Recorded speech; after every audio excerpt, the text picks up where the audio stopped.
If you've never installed a power supply before, chances are you're going to see some things that you've never seen. Connections that look unfamiliar. The 2x20 with 4-pin extension motherboard ATX power.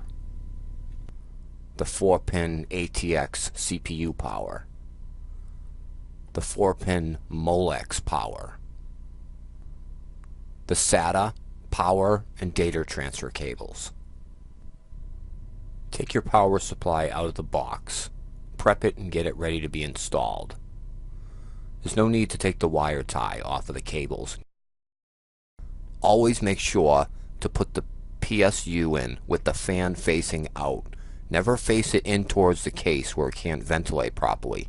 You always want the fan to be facing towards the motherboard or towards the open part of the case. Put your hand through the back of the case, grab the back of the PSU, and basically just slide it in and fit it in.